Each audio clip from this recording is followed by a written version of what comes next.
Webster's dictionary defines a hero as a person who is admired for great or brave acts or fine qualities.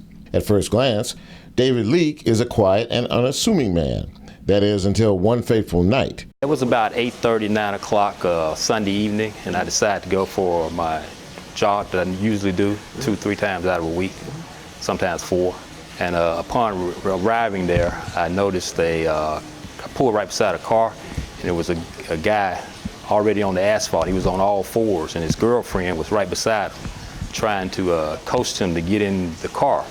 He came across a man in distress, and his girlfriend was frantic. He stopped to see what was going on, and the man was in an emergency situation and getting worse. After that, actually another person walked out and asked what was going on, and by the time he got there, the guy went into shock. I mean, it took both of us to hold this guy down. And I asked his girlfriend, do you got something to lay up under his head? Because I was afraid he was going to injure his head on the asphalt. And he went into this shock, and when he come out of the shock, he stopped breathing. Panic set in from the girlfriend and another bystander who happened to be close by. For Leake, it was time for action. He began to administer CPR after recently taking a refresher course from MLGW. That's when I got on top of him, got in the right position, and started doing the compressions. And on the third compression, he came back. And about 5 seconds later, he's out again. So I got on top of him, started doing compressions again. He came back. I had to do it like 3 times before he stayed conscious until first responders got there. Leake was recently honored at an MLGW board meeting for his heroics.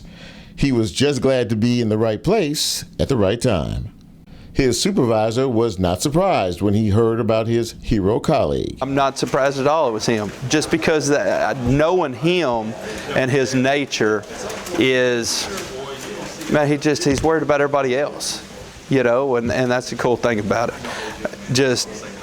I wish I had 10, 15 more of him is all I can say, because it makes the world a better place. At MLGW, training is essential for good job performance. In this case, it was training that helped to save a man's life. There is no better example of what we always say. At MLGW, serving you is what we do. I'm Chip Washington.